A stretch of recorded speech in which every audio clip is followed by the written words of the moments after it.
Merry Christmas! I am Tracy Briggs, and I'm in the lobby here at the Forum and welcoming Kevin Wallevand. Merry Christmas. Merry Christmas from just a few blocks away. Yeah. Well, this is a really fun idea. We decided this Christmas to just sort of take a trip back and way back and look at some old Christmas stories, plus some ones that are a little more recent that you've done recently. Yeah, and you remember some of those days. Oh, we always would go out and cover, there was shopping trips. Remember law enforcement would take kids on shopping trips, or schools would, or churches would do something. Christmas dinners at the different churches, yep. Or there'd be the nativity, live nativities at different churches. It was 40 below, that type of thing. But yeah, so on the TV side, one of the most memorable stories here in recent years, it happened in Hitterdal, Minnesota.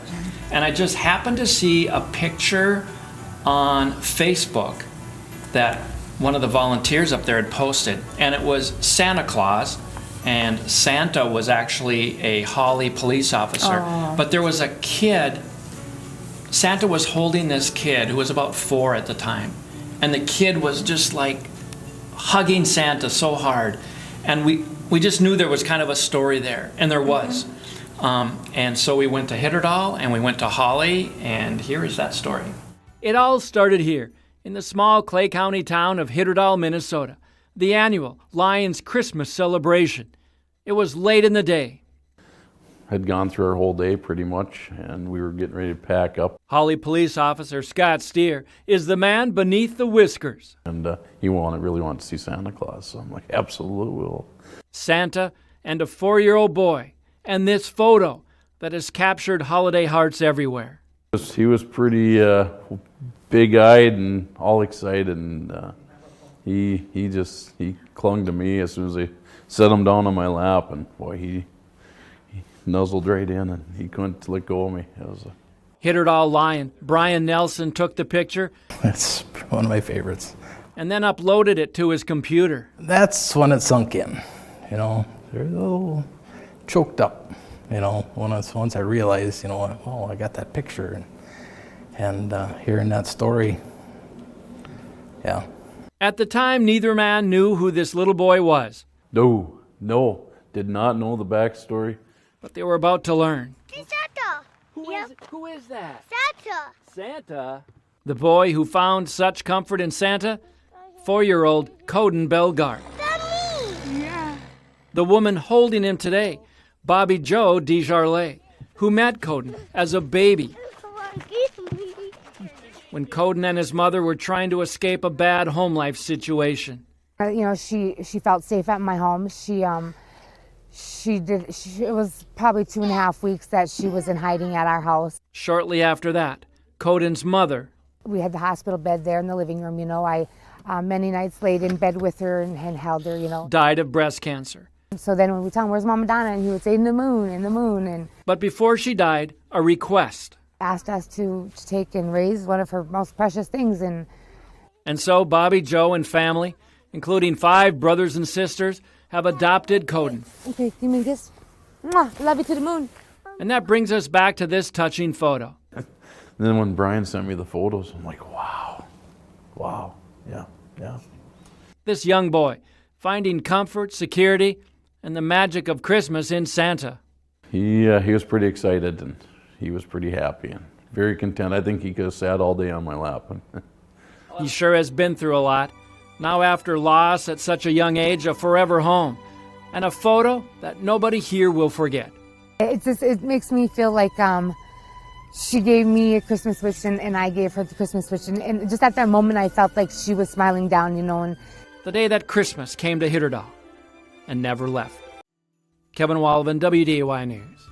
Great story. Yeah, and people touching. will say to me, what a Kevin Wallevand story. That was a really touching story. Sweet kid. Yeah. So we're going to step back even further, a few years back. Tracy, where are we at? West Acres Mall back in the day? Yes, this one actually really cracked me up. And it didn't crack me up because what the story was about. It was a very straightforward story about the shopping season in 1989 and how it was a really strong season, the strongest since 1986. But of course what cracked me up is we're at the mall in 1980. Big hair, big shoulder pads, and I was right in there. I did a stand-up, and I can't believe I left the house looking like that. So enjoy the story and all the 80s fashion. All you have to do is look down the mall to know West Acres is having a very good year. Mall officials say numbers are up this Christmas season. Even our wicked Arctic weather last week didn't discourage some die-hard shoppers. In fact, it may have helped. In the past week, over 127,000 people came to shop at West Acres. That's up by more than 8,000 people from the same week in 1988. But even with the high numbers, mall merchants say they're still seeing a good flow of traffic and shoppers who seem to be enjoying themselves. Well, the Christmas shoppers this year, the crowds have been really good. Weekends, we've had a lot of people out here. We have both shoppers and lookers. And today the crowds seem real fair. It's not overly crowded at the mall. West Acres officials say the last time they saw numbers this high was during the 1986 Christmas season.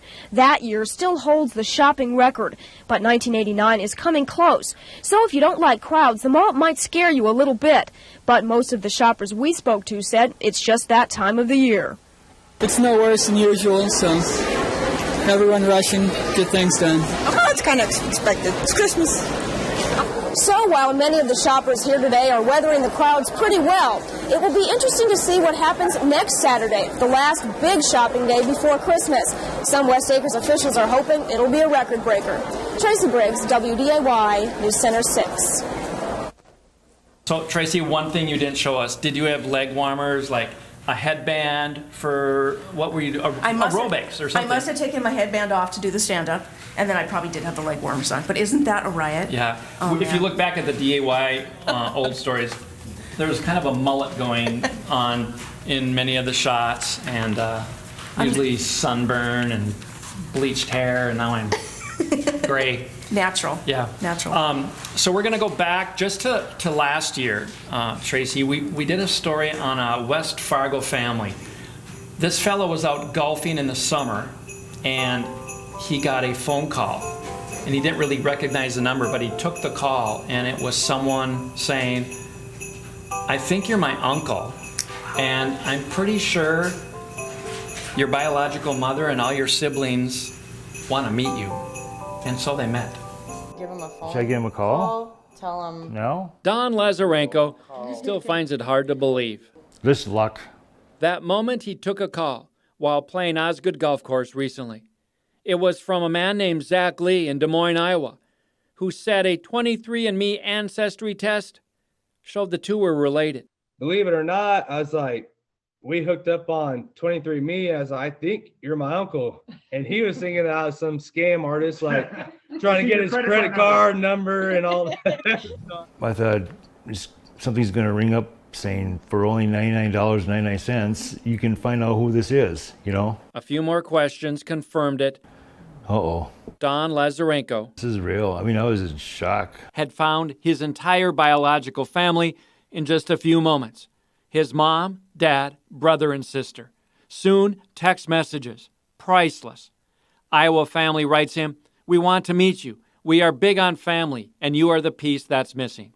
Don, still on the golf course, texts back, "I would love to give you all big hugs." A few seconds later, a picture of Don's biological mother. A picture of a brother that looks just like him.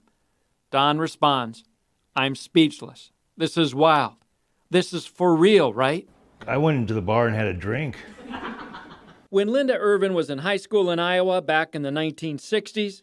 Back in those days, if you got pregnant, I kept it a secret for 7 months. I went to a home for unwed mothers for 2 months. She was pregnant with Don.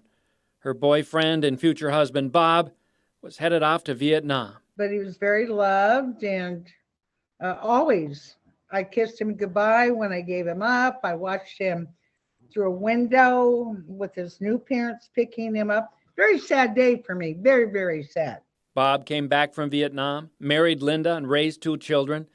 Don came to West Fargo and was raised by a great couple here.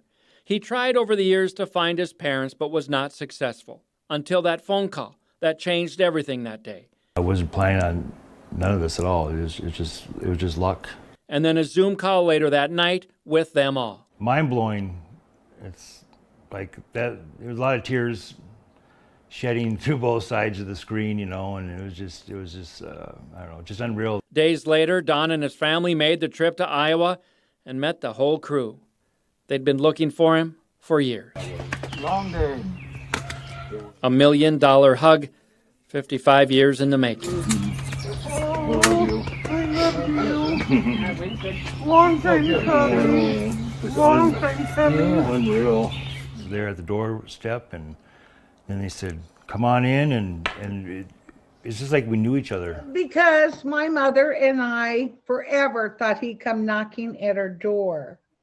So, because we've been looking for him forever. And so I finally got the knock on the door, but it was after the fact. It was God sent. It was a grand party. They were so welcoming. Like, they were so excited and so happy. Loving. You know, loving, caring, like wanting to be a part of his life. It turns out that Don's siblings here didn't know about their brother until they came home from college one weekend. They came into the house and found their father quietly crying.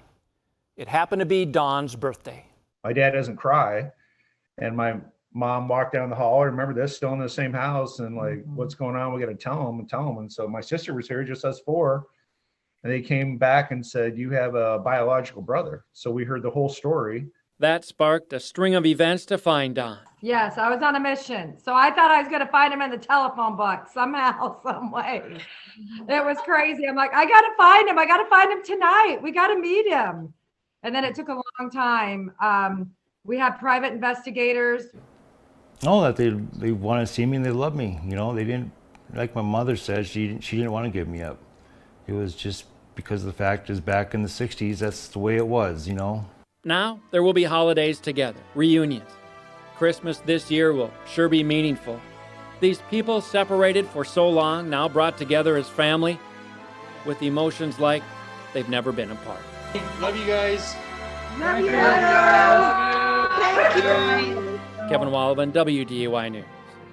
Technology is amazing. They can do things like that. Can you imagine just from now on and forward what the holidays will be like, you know, bringing these two families together? So, yeah, that was fun. Well, I know these genealogy sites have been such a great resource for me as I'm doing more history stories. Yeah. I mean, just you can see people's families back into the 1800s. So that brings us to the next story, which is really about some of the very first history stories I did for Farm Communications. And you were there, 1989 again, the North Dakota Centennial. And so I was a young reporter, and they would assign me to do these little snippet stories of North Dakota history. So we do things like the Fargo tornado, or the blizzard of '66, or profiling famous North Dakotans like Roger Maris. And Lawrence Welk. And Lawrence Welk, oh yes, of course. And this one is just a real quick little one about how the pioneers used to spend Christmas, 1989. But what's kind of cool is you see the old graphics from 1989. That's great. So here's that story.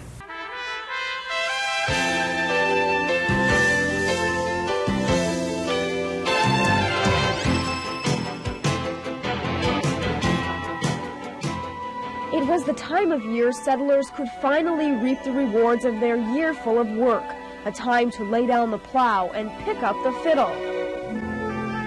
The frigid north winds didn't seem to matter much. Everyone came together to rejoice and stay warm in each other's company. Many traveled for hours across the barren prairie to return home to mom and dad, grandma and grandpa, and the smell of the seasons, homemade cider and sweet spices filling the old wooden homes.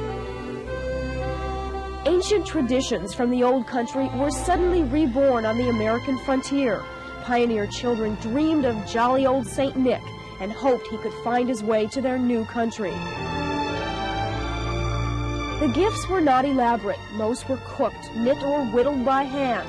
Unlike most parts of the country, presents were opened Christmas Eve instead of Christmas Day, a cultural tradition that continues even today.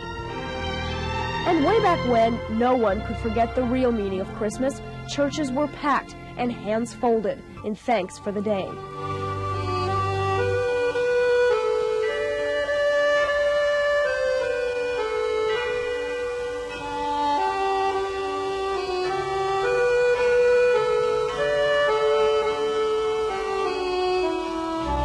Tracy Briggs, WDAY, News Center 6. So it's kind of fun to see that, Tracy. When we were preparing for my dad's auction this summer, up in the attic, we found these old metal clips.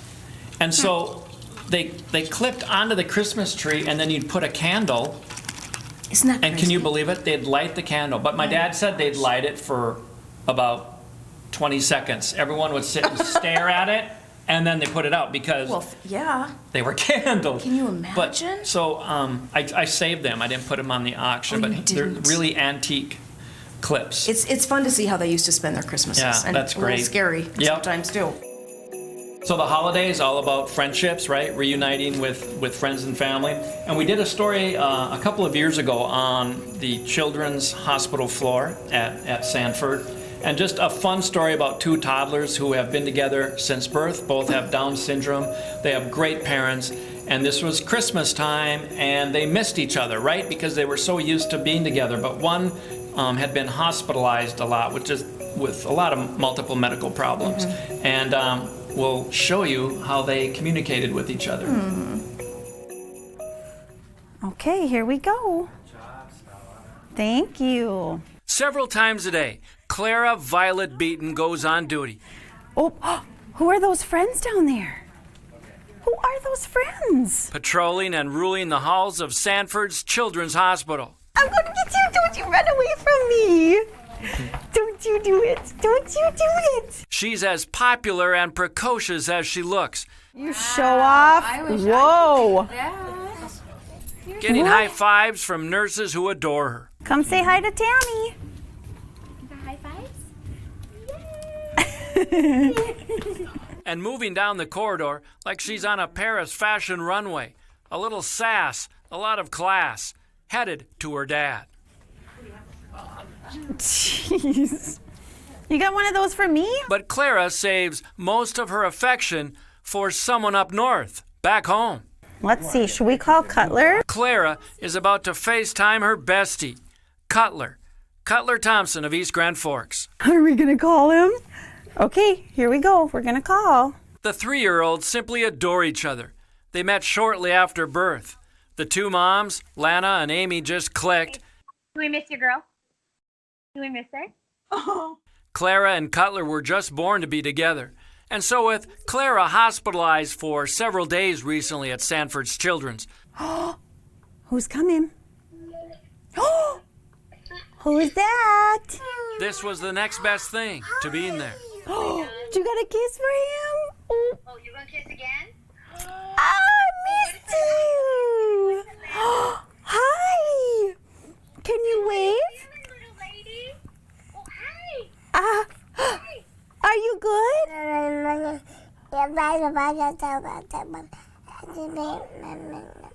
Oh gosh, are you serious? The two have their own Facebook site, followed by thousands. Some of their videos have millions of views worldwide. But the families are just thrilled to know that so many are seeing and feeling the love. What? Good job, say Clara. Oh. Good job. Did you hear I missed you. Did you say Clara? A bonus chromosome that is connected to Christmas Cupids. We love you. We love you too. How's it going? I love you. There, good. There. Wave to Clara. Clara said, I love you. Hi, Cutler. Oh, me kiss. Oh, me kiss. Yes. Oh, hi, buddy. Whoa, that was pretty slobbery. Creating friendships and stories unmatched. When you have a kiddo that has special needs, that's even more of a concern. And so you wonder if they're going to have those meaningful friendships and if they're going to have that soulmate. And to find it at just months old and to know that their connection is so strong it's really incredible. So I tell you what, I don't know what I'd do without her. Oh, hi. Oh, hi. At the end of FaceTime, goodbyes are hard and even hilarious, a little lovey. Bye, Cutler. Bye. Bye, I love you. Oh, kiss. Mwah. Can you say love you?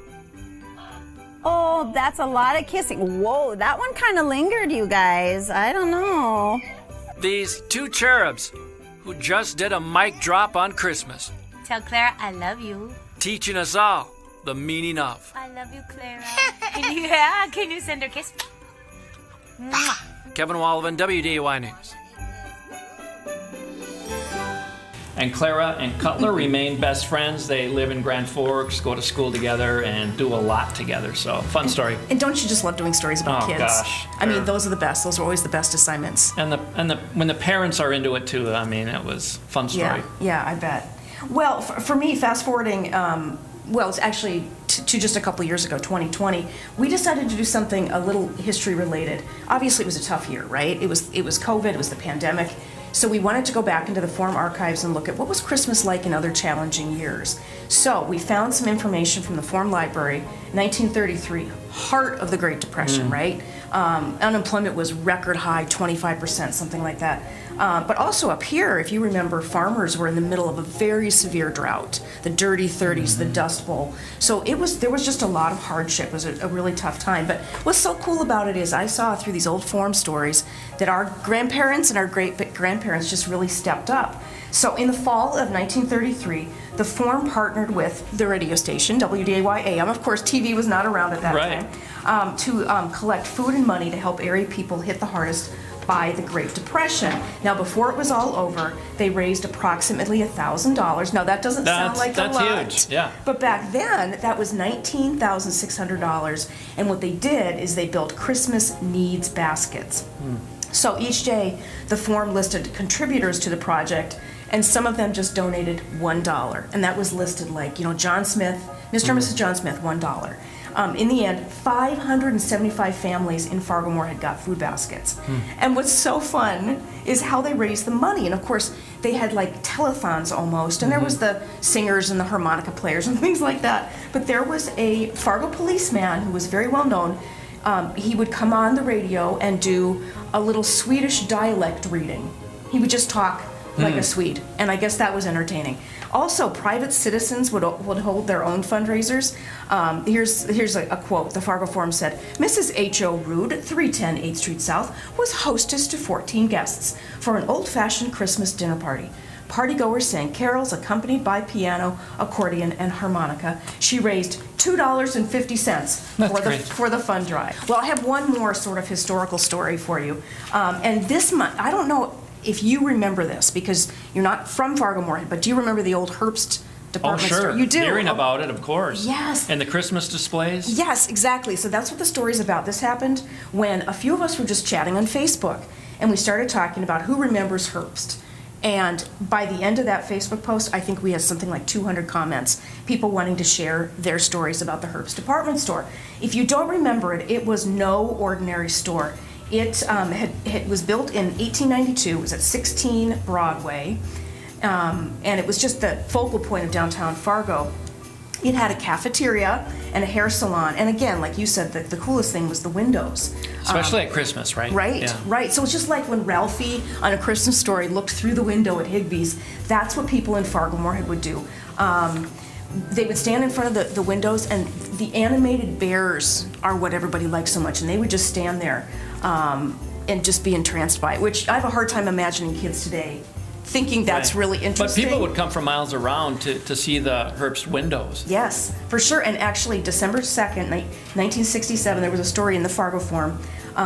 They reported it took a week for the Herbst display man named Byron Berg to set up a display which was built by the world's largest producer of animated windows displays in the country. But unfortunately, it all ended in 1982 when Herbst closed for good. And of course, what was happening then is malls were all the rage. So I guess what we've done is we've come full circle. One of our first stories was about the mall, and now that's why these downtown windows just kind of faded away. I actually ran into Byron a few years ago and asked him about these displays. Crazy. And funny story, I was out at Bonanzaville. Bonanzaville was trying to get rid of some of the inventory they had accumulated.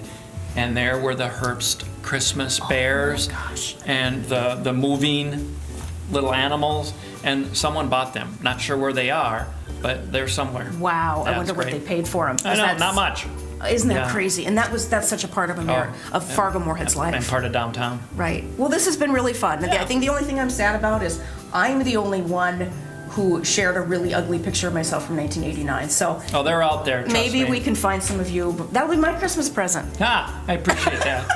Well, this was fun. This was fun. Let's do it again. All right. Have a good Christmas. Yes. Merry Christmas, everybody.